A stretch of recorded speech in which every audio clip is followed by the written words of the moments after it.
Setelah saya bertobat, saya jadi miskin. Perusahaan 3 bangkrut. Orang yang berhutang saya tagih gak bayar. Habis. Selama jadi artis uang begitu gelimang, banyak, mewah, gak bisa pergi haji. Umroh gak sempat. Ketika meninggalkan dunia artis, ibu saya senang. Senang banget. Karena selama menjadi artis, beliau kehilangan anaknya. Saya hanya kirim uang saja. Mau rumah, saya kirimi uang. Gak jadi rumah. Mau mobil, kendaraan, saya kirimi. Sakit, saya kirim uang. Gak pernah jadi mobil. Gak pernah jadi tanah, gak pernah jadi rumah. Rupanya ibu saya gak suka uang dari artis saya. Dia hanya ingin anaknya kembali seperti dulu. Nurut, suka mijetin. Karena anak yang salah satu paling nurut dari keluarga, dari anak ibu saya ya ini. Anak nomor 7. Apa saja minta tolong saya. Hari ambil ini, hari beli itu, hari gitu. Panggil jengkel rasanya. Tapi setelah saya menjadi artis jauh dari orang tua saya, dari ibu. Ketika bapak saya meninggal, betapa kehilangan saya. Tapi ketika ibu saya meninggal, wah luar biasa. Nah dalam pertobatan itu saya mengaji. Saya mengaji, berdakwah gitu. Ya. Menikah, mengaji, berdakwah. Tapi tetap saja gelisah. Saya berdakwah, tidak cari uang. Uang datang begitu. Setiap keinginan melahirkan anak, gak ada biaya, datang gitu. Yakin Allah menolong orang-orang yang bertobat kemudian meninggalkan maksiat, percaya wa may yattaqillaha yaj'al lahu makhraja wa yarzuqhu min haitsu la yahtasib. Saya yakin itu dengan Al-Qur'an. Al-Qur'an adalah inspirasi buat saya. Semakin dekat dengan Quran, semakin tidak takut mati, tidak takut miskin, tidak takut tidak terkenal, tidak takut apa-apa. Tapi masih tetap aja kurang bahagia. Apa gitu? Nah, saya flashback tahun 2004 ibu saya meninggal. Saya masih merasakan, wah mami meninggal gitu. 2 hari kemudian saya menangis sejadi-jadinya. Rasanya hidup ini hampa gitu. Apakah ibu sudah memaafkan aku gitu. Karena kalau anak durhaka gak akan masuk surga. Mungkin waktu aku SMP membuat dia kesel. Mungkin waktu SMA ngeselin ibu gitu. Apalagi waktu artis banyak orang menghina ibu saya. Masa anaknya terkenal rumahnya gak bagus. Masa anak terkenal gak punya mobil. Ibu saya rupanya tertekan. Fitnah di mana-mana. Kemudian saya meninggalkan dunia artis yang saya ceritakan tadi. Dalam keadaan bangkrut, 3 bulan setelah meninggalkan artis, bangkrut habis utang. Ibu saya senyum-senyum aja. Baik atuh ri, duit mah bisa diteang. Biari uang bisa dicari. Sok sing ridho atuh. Didoakeun ku mami gitu. Nah, ternyata terngiang kata-kata Ustadz. Nggak ada ya orang tua, ibu durhaka sama anak tuh nggak ada. Yang ada anak durhaka sama ibu. Istri durhaka sama suami. Suami durhaka sama Allah gitu. Itu yang saya pahami. Nah terus kalau aku durhaka sama ibu, gimana aku masuk surga? Waduh, ketika saya mengaji berdakwah itu keinginan ke surga sangat kuat. Tapi ketika ibu meninggal, waduh. Kemudian saya berdakwah, banyak orang yang terinspirasi. Masuk Islam, ada yang taubat, tapi tetap aja gelisah. Kemudian ada yang membuat saya secercah gitu. Yaitu mewakafkan harta sebagai birrul walidain. Nah, meskipun ibu sudah mati, aku sudah mati, masih dapat mengais pahala. Itu ketika ibu saya meninggal gitu, mami jangan mati gitu. Berat rasanya. Menyesal deh kalau ditinggal ibu. Yakin menyesal. Alhamdulillah. Saya kemudian beraktivitas dengan teman-teman saya. Mengajak orang berwakaf. Mendoakan ibu jadi anak yang baik. Untung saya punya istri yang solehah. Dia membantu saya. Keuntungan kedua adalah mertua saya ikut saya. Ada di belakang itu.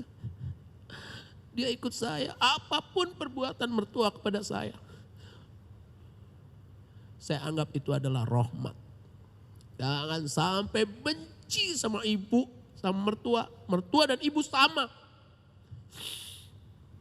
Melangkah ke surga melalui tangan ibu, melalui doanya. Luar biasa. Inilah yang membuat saya bahagia ketika mertua saya ikut dengan saya. Mertua menjengkelkan, rahmat. Mertua menyenangkan, rahmat. Subhanallah. Peran istri dan mertuaku membuat anak-anakku hafiz Quran. Subhanallah. Itulah yang membuat saya semangat hidup. Di usia yang 58 tahun ini, saya rasa masih muda saja. Saya tidak ada rasa takut mati. Saya hanya takut ibu saya enggak ridho. Saya baca sebuah hadis tentang seorang anak Al-Fudail. Dia anak durhaka. Kemudian datang kepada Rasulullah. Ya Rasulullah, ibuku sudah meninggal. Amal bakti apa yang aku bisa sampaikan kepada ibuku? Birrul walidain, dia sudah meninggal. Bikin sumur. Bikin sumur umum. Artinya kamu wakafkan atas nama ibumu. Gitu. Aku bisa, tapi udah gak punya uang lagi. Karena sudah miskin. Maka sekarang saya beraktivitas dengan teman-teman. Apalagi teman-teman cinta Quran ini. Ya, memotivasi saya untuk belajar membacanya. Dan ketika saya belajar membaca Quran, kemudian bisa membaca Quran. Gak ada yang saya takuti dalam kehidupan ini. Belajar baca Quran sepertinya buang-buang waktu. Membaca Quran sepertinya buang-buang waktu. Padahal itulah umurmu. Yang ibuku sebelum meninggal. Cek atuhri, doakan mami. Diajar atau baca Quran gitu. Kan gak bisa baca Quran, ibuku juga gak bisa. Terus dia ke neraka kan gitu. Pikiran saya kan gitu. Siapa yang nyelamatin dia ibuku? Gak ada, amalnya gak banyak. Dalam arti gak bisa baca Quran. Tapi melahirkan, menggugurkan dosa, saya gak tahu. Sampai kalau orang tua mati, siapa yang menghapus dosanya? Gak ada, kecuali anak yang soleh. Kemudian saya mewakafkan harta atas nama ibuku. Aku baca Quran atas namaku. Atas nama ibuku aku baca. Gitu. Nanti kalau udah mati gimana? Selesai amalnya. Maka berwakaf atas nama ibu. Dalam rangka apa? Birrul walidain. Maka saya tulis buku kecil tadi. Aku berbakti meskipun sudah mati. Jangan nyesel nanti. Mati mobil gak ikut. Mati duit gak ikut, anak istri gak akan ikut. Apa yang ikut? Amal soleh, doa ibu, keriduan orang tua, ibu kepada anak-anaknya. Wah itu yang membuat saya setiap saat kalau ingat beliau nangis. Nangis bahagia gitu. Alhamdulillah Mi, aku udah bertobat. Kita pergi haji sama-sama, mudah-mudahan haji mabrur. Istriku ngelus-ngelusin gitu. Dia bangga banget aku sayang sama ibu. Pernah saya berceramah. Pulang dari Bandung, istri menyodorin, ini Bi katanya, anak-anak iuran, listrik. Ya kami kan sangat sederhana hidup, mobil ngerental, rumah ngontrak. Begitu dia mau nyodorin gitu, dia tahu saya gak bawa uang. Tadi dari mami, saya bilang, sebelum ibu saya meninggal. Oh kenapa mami? Sakit sayang. Oh iya, dia gak jadi tuh istri ngeluarin kertas. Anu cantik, kayaknya kita gak bisa bayar ini itu. Gak apa-apa Bi, Abi pulang selamat, alhamdulillah. Gitu. Jadi ke mami tadi, terus dia bersujud di sini. Saya duduk, wajahnya di sini. Alhamdulillah katanya, mijit-mijit dengkul saya gitu. Kenapa cantik? Kan kata Ustadz, doa ibu kepada anaknya makbul. Kan mom anak ibu juga. Ya Allah istriku. Mestinya kan mana duit? Orang tua, ibu. Sini kan gitu, kalau kita kan gitu. Iya enggak? Enggak, alhamdulillah. Tidur aja sana sama ibumu gitu. Ini enggak, istriku ngelus-ngelus gitu. Ya Allah Abi, doa mami sampai ke mom. Mom itu mommy gitu. Panggilan aku suka dia. Mom, cinta, cantik gitu. Kalau manggil istri. Udah saya peluk dia, nangis. Alhamdulillah gitu, aku masih ada bakti sama mertua. Terus aku datang ke kamar mertua. Mi, sumpah Mi. Naon Bi, sumpah segala. Sumpah Mi. Si teteh bager solehah. Istriku baik, si teteh solehah. Syukur atuh. Kan ikhlas tuh ibu mertua tuh. Syukur atuh ari kitu mah Bi. Manggil saya Abi. Doakeun ku nek, ku umi. Nek tuh anak-anakku manggil nenek, aku panggil umi. Doakeun ku umi. Sumpah Mi. Lamun si teteh can maot, muarek dikubur ku Abi. Ini mertua. Si Abi mah gitu. Apa candanya itu? Bercanda yang menuju ke surga. Mertua bukan makin jauh. Tiba-tiba anakku jadi hafiz Quran. Ternyata peran mertua dan istri.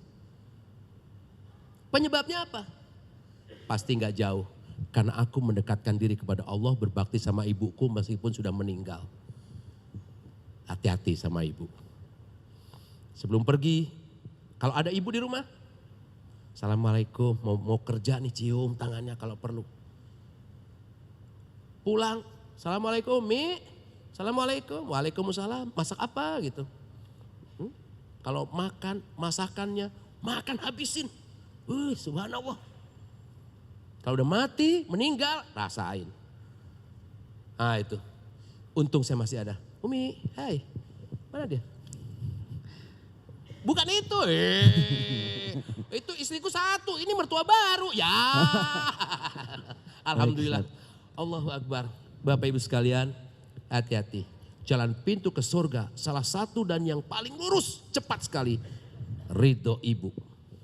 Ridho ibu kepada anaknya, dia suami, istrinya terbawa. Maka hati-hati, maksudnya ini loh. Ya, aduh susah ngomongnya nih, baik. Luar biasa, Kang Asep. Baik, terima kasih Ustaz Hari Mukti. Ini sudah banyak pertanyaan yang masuk. Oh masih ada? Nih, jadi mohon dijawab, kalau enggak nanti saya yang jawab. Tapi via SMS, tapi saya mohon Ustaz bisa menjawabnya. Ada beberapa pertanyaan, tidak semuanya, mohon maaf. Jamaah sekalian, ada beberapa yang saya akan bacakan buat Ustaz Hari Mukti untuk bisa dijawab. Yang pertama, Ustadz, bagaimana menghadapi orang tua, terutama ibu yang sudah lanjut usia? Kadang kalau lagi capek lalu marah, suka ngomong yang gak enak ke kita. Kadang kita sebagai anak juga suka tersinggung. Terima kasih. Bagaimana menyingkapinya? Cemen itu mah. Kita ngompol, berakin ibu, biasa kan? Dia marah enggak? Enggak. Ih, modal budak teh. Dibersihin. Wah, jam 2 malam. Wah, disusuin. Dikencingin. Ingat itu. Nah, sekarang kita sudah punya istri, punya anak. Cerewetnya minta ampun, anggap aja bayi. Sayangi dia. Luar biasa itu. Berkah. Sepertinya buang-buang waktu ngurusin orang tua. Justru itulah jalan ke surga. Afdalul ibadah ba'da faridati idkhalus sururi ala qalbil mu'minin. Seutama-utama ibadah setelah yang wajib adalah menyenangkan hati mukmin. Salat ya, haji ya, umroh ya, sedekah ya, infak ya. Mukmin nih, ada mertua kita nih, ibu kita, mukmin dia, senang ikut kita. Cerewetnya minta ampun, tapi hatinya kita nggak tahu. Coba suruh, ya udah mak ikut aja sama Anu. Kalau dia nggak mau berarti suka sama kamu. Mak dibikinin rumah, nggak mau berarti dia suka sama kamu. Tapi jengkelin, itulah pintu ke surga. Jangan kurang ajar sebagai anak dan menantu. Kesempatan itu. Jangan sampai ada, kalau nggak ada emak aku pergi haji nih. Gara-gara emakku gak jadi pergi haji. Jangan-jangan kemabruran hajimu dengan mengurusi emakmu itu atau mertuamu itu. Alah cuma diberakin, cuma dicerewetin, cuma sakit hati. Dia lebih sakit dari kamu. Cerewetnya minta ampun. Tapi dari ridho hatinya ke surga melalui itu. Silahkan pulang dari sini, datangi dia, minta maaf. Jangan minta maaf, minta ridhonya. Kalau minta maaf bisa dimaafin tuh. Ya dihampura, ya wes, tak sepurone. Ya udah dimaafin. Mungkin dosa 2 tahun yang lalu, 10 tahun yang lalu. Minta ridhonya selama aku jadi anakmu, selama aku menjadi menantumu. Minta ridhonya mah, aku gak akan pergi sebelum engkau ridhoi. Sampai dia ngomong, iya udah gitu, udah jangan berbuat lain-lain lagi. Berbakti saja sama dia. Cerewet lagi besoknya. Udah jangan didengerin, anggap aja lagu rock. Bener. Kalau perlu gini, mah, kon cerewet nih. Bawa makanan. Apa itu kamu bawa ini? Pengen masak ini. Kamu kan gak bisa masak. Justru itu pengen dimasakin emak. Nitah Kak Indung teh. Nyuruh sama orang tua. Tapi dia masak. Nah itu. Oh dia masak. Habis itu tungguin aja. Habisin masakannya. Apa maksudnya? Idholu surur. Menyenangkan hatinya. Cuma segitu aja. Bikinin rumah gak mau. Kasih mobil gak mau. Suruh tinggal dengan kakak yang kaya gak mau. Pengennya sama kita yang ngontrak mulu. Oh berarti cocok dia sama kita. Beruntung lah kalau ditinggalin. Bukan gini. Aku sih sayang sama kamu mas.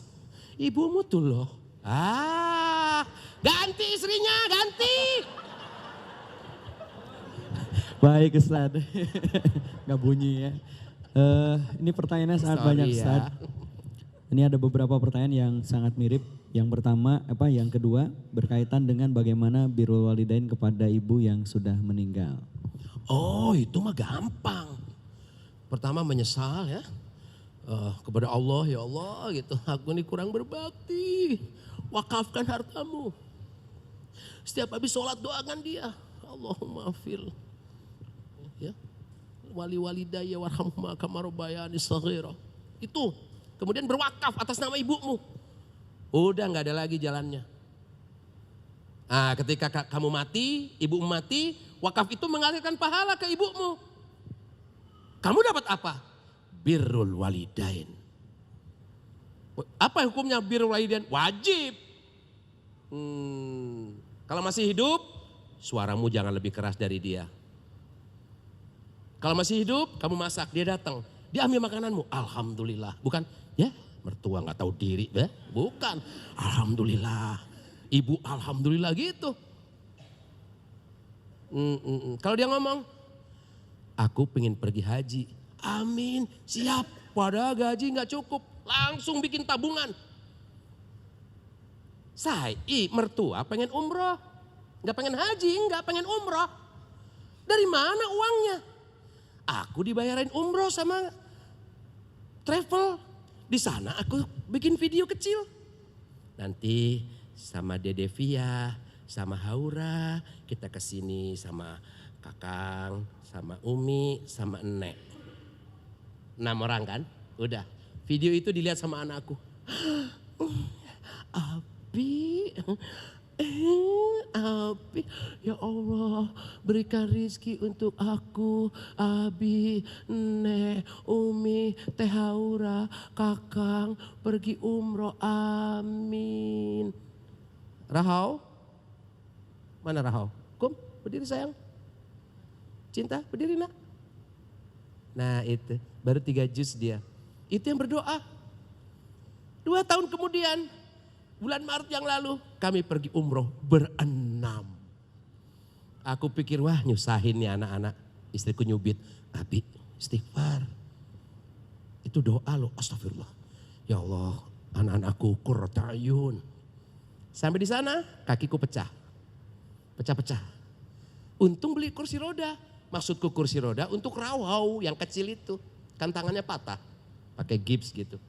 Di sana tawaf syai, aku didorong anak lelakiku. Ya Allah, seuzon aku. Anak-anak gembira, yang 2 perempuan tuh lari-lari. Begitu syai pas lampu hijau lari. Watakalam, jalan lagi. Nyusul aku, ya Allah ini anak. Istriku bilang, tuh Bi gak nyusahin mereka. Mertuaku mana? Jalan sendiri. Mana Umi? Jalan sendiri. Oh dia mah hafal segalanya. Mutar. Subhanallah. Anak-anakku. Nah, terus berdoa lagi dia. Umi, Teteh, kita ke Mekah lagi yuk. Tapi sekarang mah haji. Amin. Umroh aja terbukti. Kenapa? Mertua.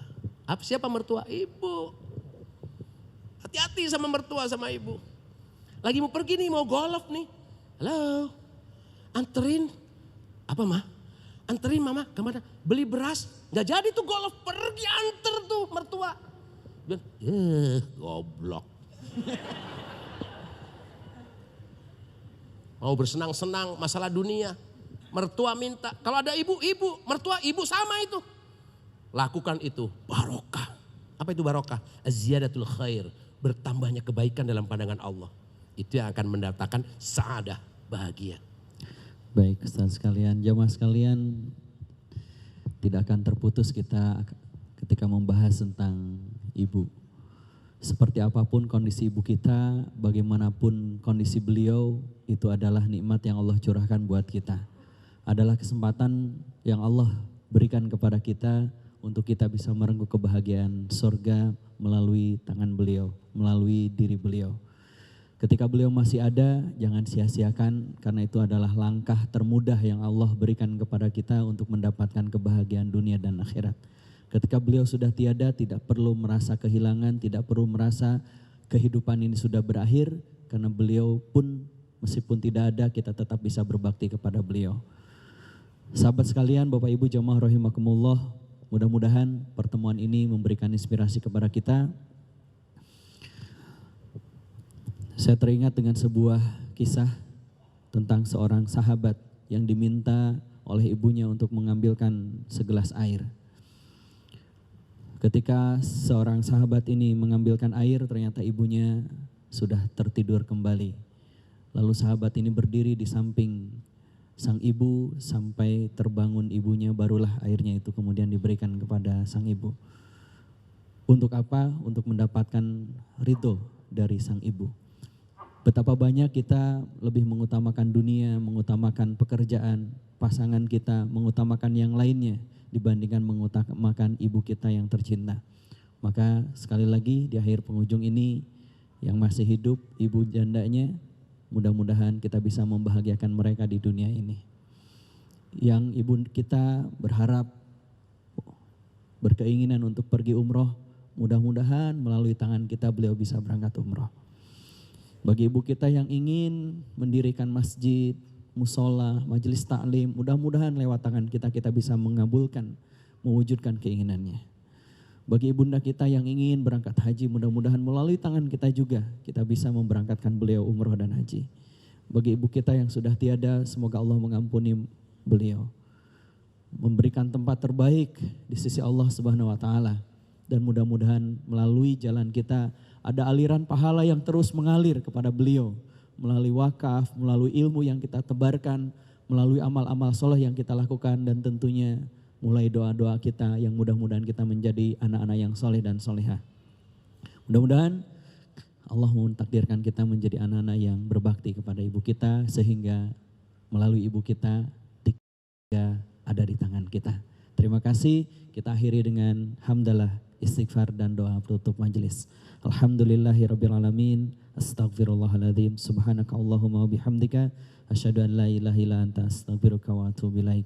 Kepada jamaah yang tadi sudah bertanya, yang belum terjawab, mohon maaf, mudah-mudahan nanti di tengah perjalanan saya pulang, saya bisa menjawabnya melalui SMS ataupun WhatsApp-nya. Terima kasih, saya Asep Supriyatna, Asep Fahri, di Twitternya juga Ustadz Hari Mukti, mohon pamit, mohon maaf jika ada kekurangan. Wabillahi taufiq wal hidayah.